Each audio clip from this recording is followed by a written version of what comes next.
Welcome back to Montford Boulevard. Today we're restoring and remaking a 1930s Art Deco vanity. This was a project that didn't go as planned, but instead had an outcome that was even better than we were hoping for. Follow along for an Art Deco furniture restoration remake, unlike any we've done before. And watch as this vintage piece takes on a completely new identity. The original plan was just to restore this vanity, because it's such a good-looking piece. But the person we hired to transport it unfortunately dropped the mirror when it was getting loaded in the car. It's a shame because beveled glass like this is very expensive to produce, and it's not really worth remaking for what it would cost. That's okay though, because we decided this will make a very attractive set of nightstands. This top actually came off when I was moving it. I was pulling on it and found that there's only 2 little nails holding that top in place. There was a thin layer of glue, but really not enough to keep that top on there. That's a very simple fix though, so no problem at all. I could feel just a little bit of glue on there, but like I say, not enough for a top like that. Checking the drawers here, and the front does not have the typical dovetail joints, but the only reason is how complicated the cut is for these curved drawers. Look at that beautiful hard wood they used. Really didn't need to do that, but in earlier Art Deco you tend to see that. They used higher quality wood. This was a piece of trim that came off from the centerpiece. Definitely worth saving. And look at this! A piece of Bakelite that somebody used as a washer to hold the handle on. It's hilarious, that definitely was not factory. See, here's the back side of the drawer, and you can see those dovetail joints, which really are a staple in Art Deco furniture. Nicely done. But again, that front, that would be a little bit too complicated to try and make dovetail joints when you're connecting on a curved surface like that. Taking a look at the mirror here, there's some gorgeous Bakelite. We're definitely going to save those. And even these clips are worth saving. If you look on eBay, they're actually kind of expensive just buying Bakelite clips like that, so we always save them. Here you go.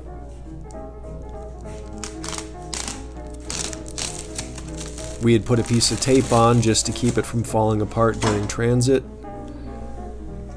Pops right off there, and we were excited to look for a date on the back of the mirror, hoping for a stamp. And there it is, Basset Mirror Company, March 4th, 1933. The Basset Mirror Company was actually founded in 1923 in Virginia. Here's a picture from the 1940s, with factory workers producing mirrors. After 4 generations, the Basset Mirror Company is still a family-owned business, producing glass, mirrors, art, and wall decor. Apologies to the Basset Mirror Company. I was trying to drop this just to break it up enough to dispose of it. It didn't even break the first time, so we dropped it from a little bit higher, and here's what happened. That was a pretty good amount of work, cleaning up all this glass. Taking a look around the backside now, I was relieved to see that this wasn't connected all the way across. It was just this simple board holding this vanity together, which that'll be easy to get off of there. Funny enough, this shelf was trapped in there the way that they manufactured it, so the only way to get the glass out is actually to take this thing apart. That was kind of surprising. But these clips popped off really easily. Definitely the first time this shelf is coming out since 1933.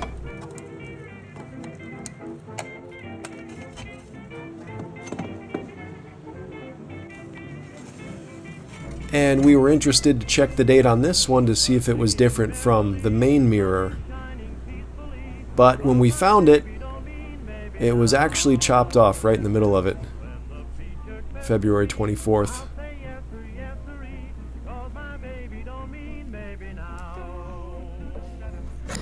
So now to get this vanity apart, it's pretty fortunate because oftentimes I'll have to use the jigsaw to cut these things apart, but you can see the seam there, and this is going to come apart much easier. Really attractive piece of trim here in the center of the vanity, so I'm going to pry that off very carefully. I'm sure we'll use that for something in the future. Looking at the back, and you can actually see a tongue and groove with nails pounded through it. So a little bit trickier than I was expecting to get this apart, but that's definitely going to let go. Here we go. I'm just going to kind of pull on it with my own strength, and I can feel it starting to let go. Looking in there, you can see the nails. Using both my knees and my hips to kind of just push these apart. And that really wasn't too bad. I did damage that groove a little bit pulling this apart, but we're going to have to fill that and repair that anyway, so not so big of a deal.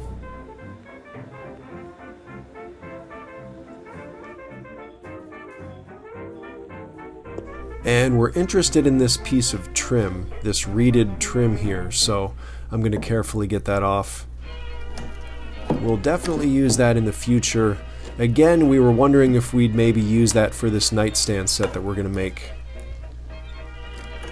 But even if we don't, something else in the future that'll be perfect for, I'm sure. If you know what these are drawer stoppers, and these were both loose in the bottom of this piece. They still produce this hardware though, so if you ever need a replacement, it's really not a big deal. That's where it came out from. Getting rid of these caster wheels. There are much better options today that we prefer. So this was the center waterfall, and if you look at this, we have never seen this before. A solid piece of wood, some funny little elbow joints, but look at that solid wood in the waterfall. This is what we've seen every other time prior. All of these cuts, and then the wood is bent around and filled with glue. We've been curious about this for a while. Does anybody know what the technique is for making those cuts? We're wondering if it's a bunch of blades side by side, or do they make one cut at a time and then advance the wood? Would love to know how they accomplish this. Again, that's a standard waterfall. And then this funny one. Wondering if this was more or less work than the standard way of making a waterfall.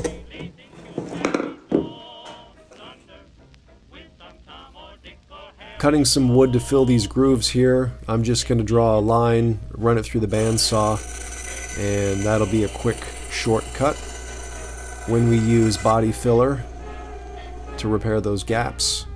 We do prefer the standard formula body filler. It sands very well, it dries hard. This is hard enough to repair cars with, so it's more than sufficient for furniture. But if you look at this larger patch, it was bizarre, but the veneer had been cut off there. So we do have to fill and sand it and then match the color. Looking at the drawer fronts here, these knobs are really pretty plain, so we're going to get rid of them, but you can tell there's a lot of character in that wood, and we were really looking forward to getting these sanded to see how it looks. Going after the side here, and this is that thick, sort of opaque stain that they would use, and kind of a puzzle why they would use this formula when there's such dynamic wood grain underneath. Take a look at this, it's starting to show through already.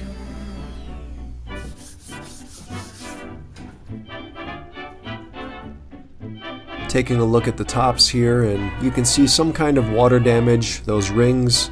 That will definitely sand out though, so not a problem. And check this out, the before and after, and look at that grain coming through. This is actually book matched both ways. horizontally and vertically. If you look at that, it's mirrored both up and down and side to side, and what a beautiful effect. We're so excited to get this finished and bring this grain back to life. Again, look at the before, and it's just this heavy brown stain that they use that really just hides the character. Even these sides, look at that rich detail. Couldn't even make that out until we sanded it. There's some work to do in the corners still that we'll have to do by hand, but what an exciting preview. It wasn't until now that I noticed somebody had done a quick repair at the bottom where the veneer was starting to come up. Kind of surprising that somebody would pound a couple of nails in there, and there was a little bit of old glue underneath that veneer as well. You can hear it's loose. But this does look like it can be saved. Fortunately, those nails came out without too much damage or trouble. Yeah, I'm not going to cut that veneer out. It's good enough to save, so I'll lift it up here with the screwdriver, and we've got this glue injector, one-time use, and I have 2-part epoxy in here.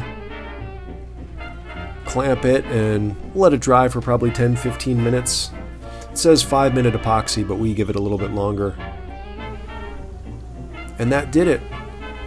A little bit of Bondo here.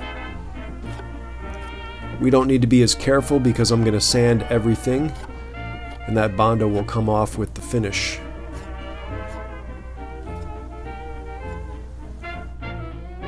Just like so. Now with a little bit of touch-up powder, that'll be just fine. That's solid now. Moving on to address that top. And just that thin glue residue, I'm going to sand that off.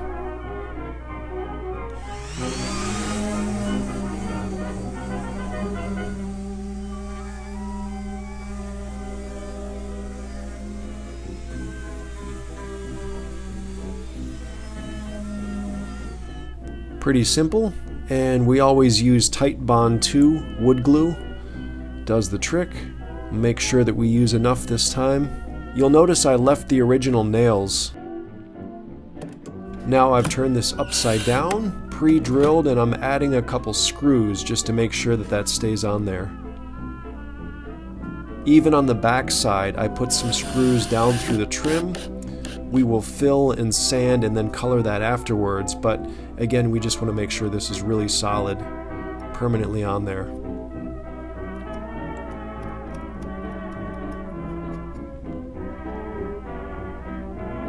There you go, looking smooth, feeling solid. And this was an unfortunate little break. We're looking at this from the underside here. See that right beneath the drawer? That snapped off somehow.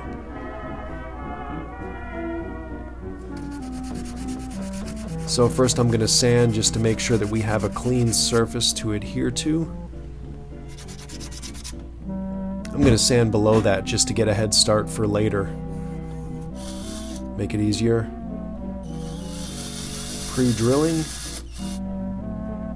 And we'll tap in these tiny nails just to provide support when we add the body filler, Bondo. 4 should do it. And these are strips of felt that are actually used for the bottoms of furniture if you want to protect your floor. I've cut them up into the appropriate sizes here. And I'm going to use that to help sculpt and shape the Bondo. That's really the perfect thickness that I'm looking for. Put tape to protect the inside of the drawer. And this is just to make it easier to remove the excess Bondo afterwards. That's all that tape is for. Really not so bad. I was able to do this with one batch of Bondo. Let it dry for probably 10-15 minutes. I won't let it fully dry so that I can peel the tape off more easily. But that's a pretty good head start with what we're looking for. Again, before it fully cures, I'm going to come in with a razor knife just to give myself a head start for the sanding.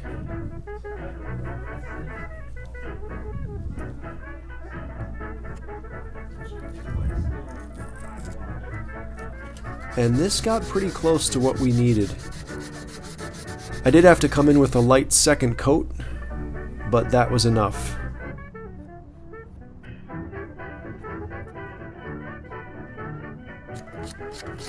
And that should be stronger than it originally was.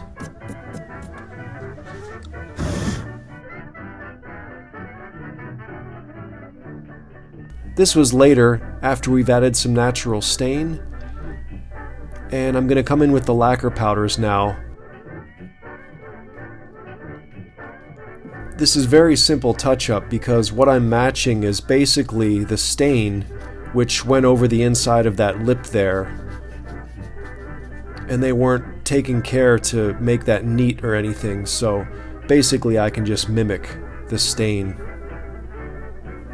This will dry just a little bit lighter. It should be an appropriate match here. There we go. I'm going to dust this with some satin. And that's how it dried. That will be good enough. Now we're getting ready to apply stain, and we want to make sure we get rid of all dust and debris. This is just a natural stain, and we can see that the wood has enough character that it's not going to need any color. Definitely not going to need any assistance there.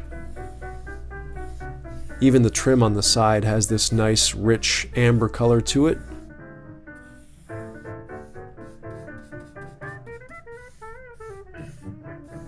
So fun to see this come back to life. Look at these patterns. And those diamonds that they cut out of the trim, we left the original stain down in there, and look at how it pops.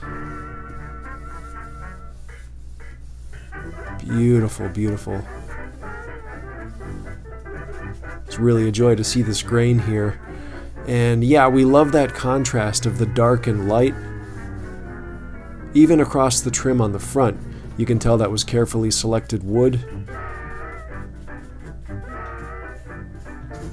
It's just fun to leave some of the history of this piece in the darker stain that's left behind in the grooves. That's why we call this a restoration remake. A little while later, after the stain has dried, and now I'm going to address the backs of these. It'll be much easier if we can just have a straight surface there, so I'm going to cut off that extra bit of wood. Carefully using a handsaw is the best way I can do this. Like so. And I'm going to sand it then, just to make this surface a little more even.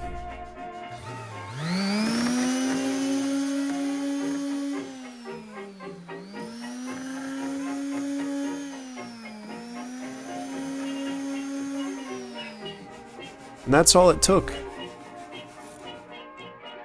There were actually two nails kind of hammered in diagonally there that I pried out. And in their place I put a screw. That'll be much more sturdy. Keep that top on.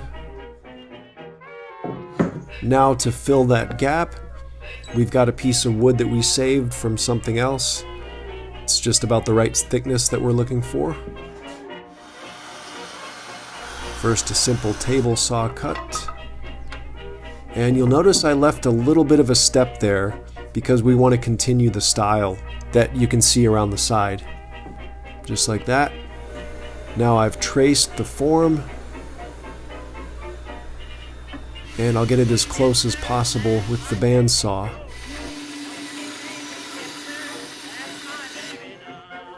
Test it out, and that will work. It needs a little bit of sanding, but that's close enough. Gonna add some stain across the top portion of it before we attach it. That same natural stain. And then I used both glue and wood screws to put that in place. Afterwards, I will add some Bondo to the sides and sand it just to make that a little bit more even. but that's about what we need. Adding a few coats of satin to the drawer fronts here. We do prefer to use aerosol over sprayers. It's a little bit more expensive, but the results are the same. There's less cleanup and less material wasted, actually. Look at that. After about 3 coats of satin lacquer, that beautiful wood grain hiding beneath the stain. It's just such a treat to see it in its natural form again.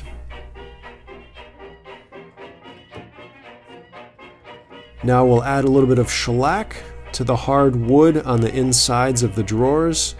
And even that, look at this coming back to life. They didn't have to use wood of this quality for the drawers, but again, toward the beginning of the Art Deco movement, this was the practice. So these are the handles we chose for this piece. They were made of a pot metal and just a thin coating of brass. So unfortunately we are going to have to paint them, but they'll be beautiful nonetheless. This is actually a pretty rare Art Deco handle here. You can see this is original. It's still got that little tab on there from when they poured the Bakelite. There are reproductions of these handles, but these are original. Now adding some coats to the main body, and look at that glowing in the sun. Just these rich oranges and reds, that's all natural color. It's fun to imagine if you could keep this in a room that gets sunlight so that they could glow at the right time of day. And I'm looking at the back here. Oftentimes we'll leave this wood even if it's kind of beat up looking just to preserve the history, but this is really coming apart. This wood just kind of splinters when you pry at it. And we save a bunch of old vintage wood like this, so that'll be easy to replace.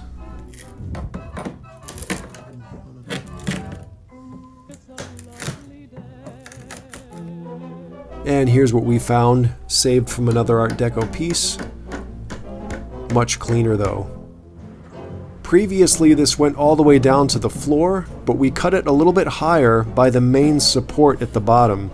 Makes it much easier to move these since you have something to grip onto. And this is generally how you'll see the backing cut anyway.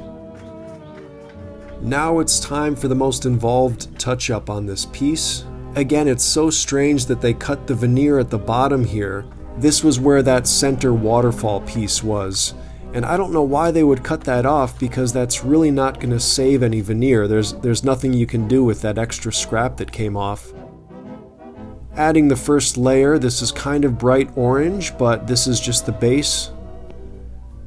Coming back in with some lighter kind of tan beige highlights. Lac French lacquer is the medium that we use for these blend all powders. And you can see just adding some of the intricacies, lights and darks, and that is starting to match. This method is called French polishing, with a balled up rag with some of that Lac French in it, just blending the colors together.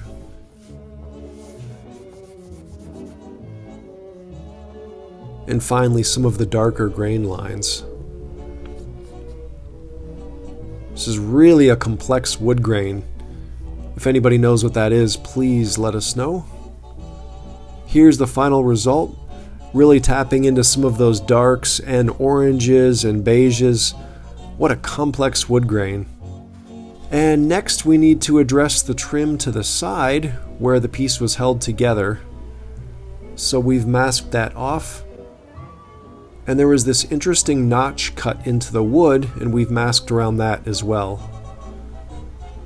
We are using Mohawk products. This is a medium called Background. It's kind of a base for lighter colored wood. We're just going to give a light touch of that. But the base trim on the front of this piece had an orangish sort of a beige color to it, so we'll try to match that. Now we're using a bit of toner, again Mohawk brand, just to bring some of the oranges out. You can kind of see in the front of the piece the colors that we're going for. We're going to peel that off just to see where we are. and come back in with some graining. You really want to see the wood right next to the trim here, just so that you can match it properly. And then just a light coat of black toner. And we're getting pretty close to what you see on the front of this piece. Just a few final adjustments here, and we're about ready to put this thing back together. I don't know if we've ever seen a piece with wood quite this rich, and that was hidden under that brown stain. It's almost criminal. The natural beauty of this set is just stunning. Again, we were going to keep it as a vanity, but seeing the finished result, we were glad that this ended up being a nightstand set. You'll probably never see another one quite like it, but we'll be watching for this style again, that's for sure. Thank you for all the interactions with our channel here. All of it does help, and if you click the notification bell below, you'll never miss a new video. Speaking of which, here's another one you may enjoy.